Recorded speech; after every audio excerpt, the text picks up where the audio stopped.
औज़ुबिल्लाहिमिनश्शैतानिर्रजीम बिस्मिल्लाहिर्रहमानिर्रहीम। अस्सलाम वालेकुम। मैं हूँ doctor Shafi Mansuri, consultant psychiatrist. मेरा जो आज का मौजू है वो है डिप्रेशन, जिसे उर्दू में यासियत भी कहते हैं या उदासी या मायूसी की बीमारी भी कहते हैं। डिप्रेशन क्या होता है? बेसिकली आमतौर पे ये कहा जाता है कि फ़लाना आदमी डिप्रेस्ड है, वो डिप्रेस्ड है, ये डिप्रेस्ड है, तो वो नहीं होता डिप्रेशन। बेसिकली डिप्रेसिव डिसऑर्डर जो है ना, उसके कुछ क्राइटेरिया होते हैं। मसलन उसमें 10 सिम्टम्स हैं जो मैं अभी बताऊंगा। 10 सिम्टम में से अगर 5 भी सिम्टम्स या अलामात अगर मौजूद हो और वो 5 अलामात या 5 से ज़्यादा अलामात 2 वीक्स या मोर देन 2 वीक्स यानी 2 हफ्ते या 2 हफ्ते से ज़्यादा तक रहे, फिर हम उसे डिप्रेशन कहते हैं। अब वो कौन कौन सी ऐसी अलामात हैं जो कि डिप्रेशन में मौजूद होती है या डिप्रेसिव डिसऑर्डर में मौजूद होती हैं? नंबर 1 3 चीज़ों में हम उसको जो है क्लासीफाई भी करते हैं। कोर सिम्टम्स होते हैं, बायोलॉजिकल सिम्टम्स होते हैं, कॉग्निटिव सिम्टम्स होते हैं। ठीक है, कोर सिम्टम्स जो होते हैं, उसके जो बेसिक सिम्टम्स होते हैं, उसमें एक तो उसका मूड है, जो मिजाज है वो लो रहता है, डाउन होता है। पहला सिम्टम्स तो उसका मिजाज डाउन होना या लो होना या कम होना है या उदासी का होना है। ठीक है, और दूसरा सिम्टम्स जो है उसमें है कि लैक ऑफ प्लेजर है। प्लेजर की जो है इन्जॉयमेंट की कैफियत उसकी ख़त्म हो जाएगी। पहले उसको बहुत मज़ा आता था, मुख्तलिफ जगहों पे जाने में मज़ा आता था, बातचीत में मज़ा आता था, खाना खाने में मज़ा आता था, सेक्स में मज़ा आता था, तो वो सारे जो चीज़ें थी मज़े की वो उसको अब फील नहीं होंगी, तो हम उसे कहेंगे लैक ऑफ प्लेजर। इसी तरह फिर तीसरा सिम्टम्स हो सकता है कि लैक ऑफ इंटरेस्ट। पहले काम में बड़ा इंटरेस्ट था, उसको बहुत दिलचस्पी थी, अब वो तमाम चीज़ों से उसकी दिलचस्पी वगैरह ख़त्म हो सकती है। फिर एक और सिम्टम्स है वो है लो एनर्जी।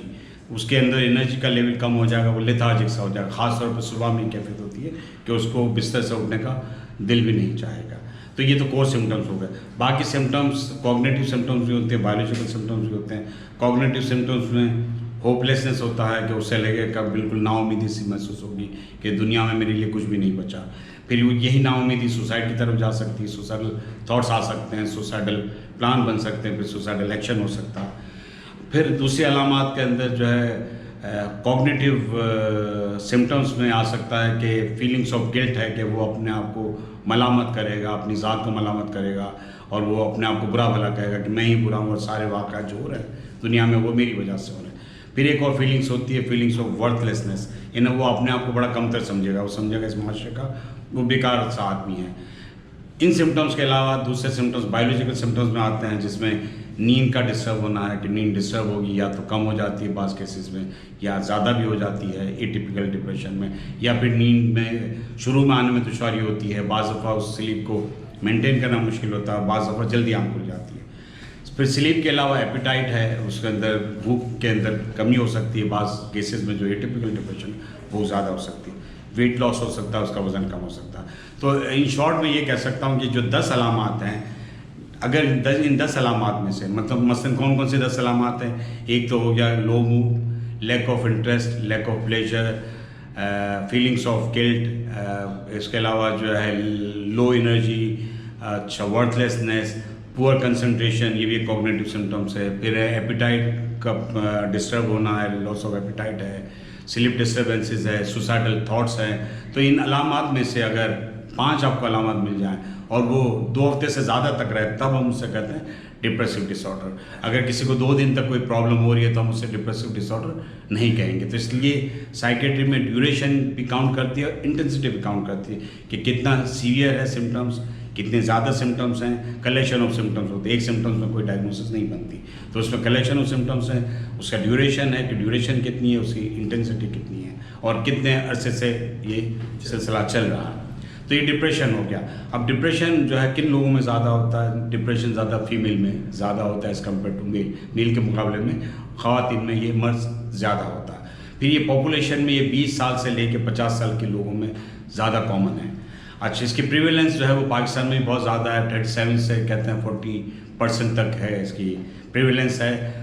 लेकिन यहाँ पे क्योंकि लोगों को पता नहीं होता कि उसके डिप्रेशन है, तो ये काफ़ी रिकॉग्नाइज भी नहीं होता, रिपोर्ट भी नहीं होता, लोगों को पता भी नहीं चलता कि उससे डिप्रेशन है, क्योंकि घर वाले भी समझते हैं कि खाली उदास है, घर पर बैठा हुआ, आजकल खाना नहीं खा रहा है या नींद उसके नहीं आ रही, तो वो नहीं समझ पाते कि इससे डिप्रेसिव डिसऑर्डर हो गया। इसलिए इसे जो है रिपोर्ट भी नहीं होता और ये रिकॉग्नाइज भी नहीं होता। लेकिन अगर मतलब देखा जाए तो ये फीमेल में कॉमन है और उनके जो मतलब फीमेल आती है हमारे पास, वो जो मैंने सिम्टम्स बताया वो ज़्यादातर उस सिम्टम्स के साथ नहीं आती, उनके सोमेटिक सिम्टम्स अलग होते हैं। वो आएंगी, कंप्लेन होगा कि हेडेक हमें ज़्यादा हो रहा है, सर में दर्द हो रहा है, चेस्ट पेन हो रहा है, लेग में पेन हो रहा है, बैक एक हो रहा है, ठीक है। तो ये सोमेटिक कंप्लेंट्स के साथ ज़्यादा फीमेल आती है, क्योंकि हमारे माशरे में फीमेल जो है वो सप्रेस्ड हैं, ज़्यादातर जो गाँव गोठों में रहती है तो वो सप्रेस होती है, वो एक्सप्रेसिव नहीं होती, वो अपनी फीलिंग्स को एक्सप्रेस नहीं कर पाती। तो इसीलिए वो इस तरह वो आके नहीं बताएं कि मेरा मूड लो है या मुझे लैक ऑफ इंटरेस्ट है या लैक ऑफ प्लेजर है। तो हमारे यहाँ ख़वातीन की ज़्यादा इसी तरह की जो है सिम्टम्स के साथ आती है, सोमेटिक कंप्लेंट्स के साथ ज़्यादा आती हैं।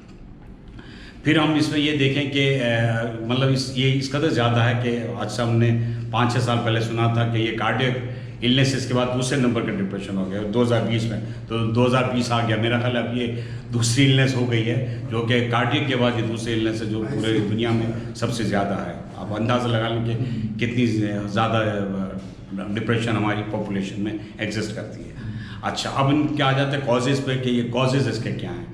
तो सबसे पहला कॉज है मूरूसी, यानी जेनेटिक इन्फ्लुएंस का, यानी आबा अजदाद में अगर किसी को है डिप्रेशन, चाहे वो मदर को है, फादर को है, ग्रैंड मदर को है, ग्रैंड फादर को है, मतलब चचा में है, मामू में है, किसी पूरी फैमिली में किसी को, तो उसी के लिहाज से ये डिप्रेसिव डिसऑर्डर उसमें मौजूद होगा। अगर ज़ाहिर माँ बाप में तो मतलब ज़्यादा चांसेस हैं उसके डिप्रेसिव डिसऑर्डर के, मतलब दूसरे फैमिली के चचा मामू को अगर है तो उसमें कम चांसेस है। लेकिन ये मतलब मूरूसी बीमारी मुंतकिल हो सकती है कि अगर आपके फैमिली में किसी में रन कर रही है तो ये फिर आपको डिप्रेसिव डिसऑर्डर हो सकता है। फिर ये डिपेंड करता है कि जैसे अगर फर्स्ट उसकी जीन्स में है मौजूद है, तो कोई ऐसा इन्वायरमेंटल स्ट्रेसेस आ गया तो वो फिर उसको डिप्रेसिव डिसऑर्डर हो सकता है। तो एक तो जीन्स का हो गया, दूसरा तो उसकी कॉज हो गई न्यूरोकेमिकल इम्बैलेंसेस।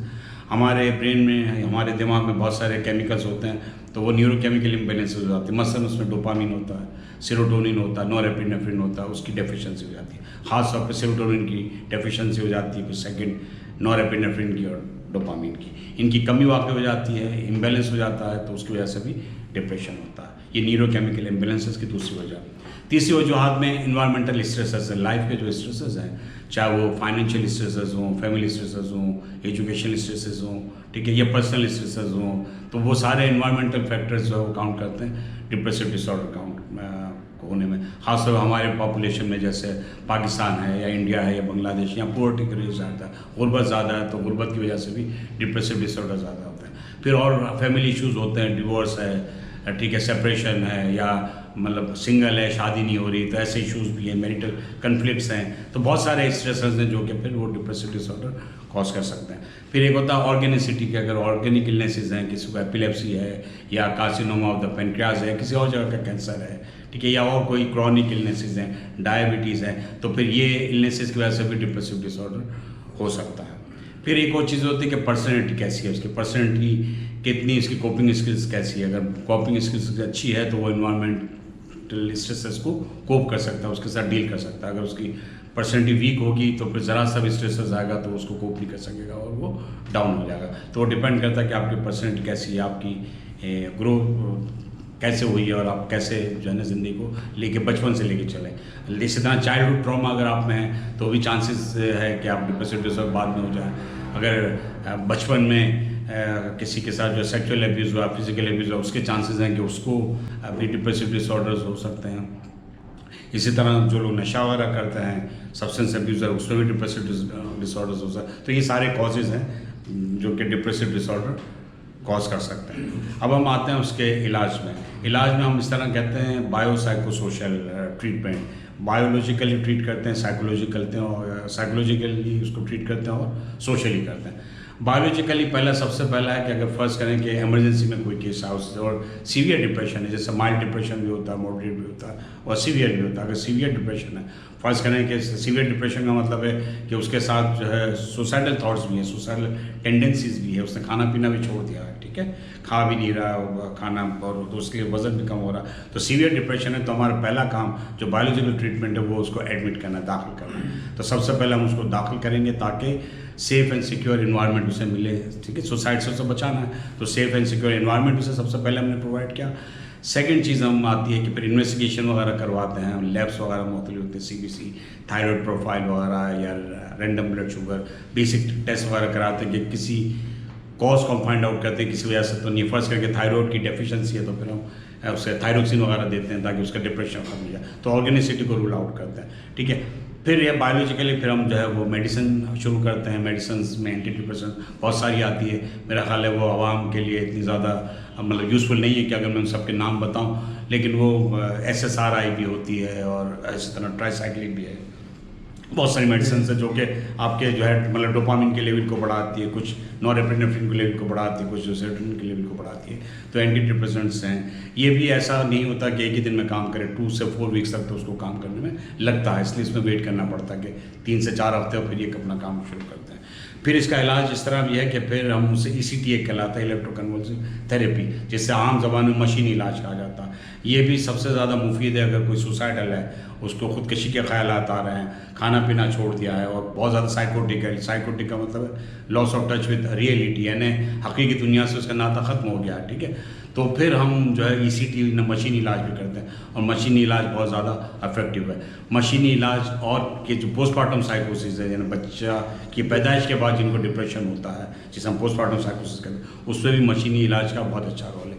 तो दवाइयों से इलाज किया हमने, मशीन से इलाज किया, ठीक है। इसके बाद हम आते हैं साइकोलॉजिकली उसका ट्रीटमेंट। साइकोलॉजी में बहुत सारी जो है ट्रीटमेंट है, बहुत सारी थेरेपीज़ हैं, साइकोथेरेपी कहलाती हैं। जैसे सबसे बड़ी कॉग्निटिव बिहेवियरल थेरेपी CBT, उसमें ये होता है कि कॉग्निशन उसका जो है वो, जैसे कॉग्निशन को उर्दू में फैम कहते हैं, फैम उसका ख़राब हो जाता है, ख़त्म हो जाता है, उसमें नेगेटिविज्म ज़्यादा आ जाती है, वो हर चीज़ को जो है नेगेटिवली देता है। तो CBT में हम ऐसा करते हैं कि उसकी कॉग्निशन को चेंज करते हैं, उसके अंदर जो नेगेटिव चीज़ें हैं उसको हम पॉजिटिव में कन्वर्ट करते हैं, जिसकी वजह से उसका फिर बिहेवियर भी जो है वो पॉजिटिव होने लगता है। मसलन उसके मतलब नेगेटिव है कि फर्स्ट कर से 5 पेपर दिए और 1 में फेल हो गया, अब उसका फोकस एक ही पेपर पे और 4 में जिसमें पास हो उसमें नहीं है, तो हम उसको इस चीज़ पे माइल करते हैं कि आप 4 पे फोकस करें जिस पे आप पास हुए, पॉजिटिविटी को देखें। आप 1 में फेल हुए, 4 में पास भी तो हुए हैं, तो ये उसके कॉग्निशन को जो है चेंज करते हैं कि नेगेटिविज्म से हम उसको पॉजिटिव एटीट्यूड की तरफ ले जाते हैं। इसी तरह उसका फिर बिहेवियर जो है वो चेंज होता है। फिर बिहेवियरल थेरेपी भी होती है। इसी तरह बहुत सारी थेरेपीज़ होती है, ये ज़्यादातर साइकोलॉजिस्ट जो है वो थेरेपीज़ करती हैं, काउंसलिंग वगैरह भी होती है।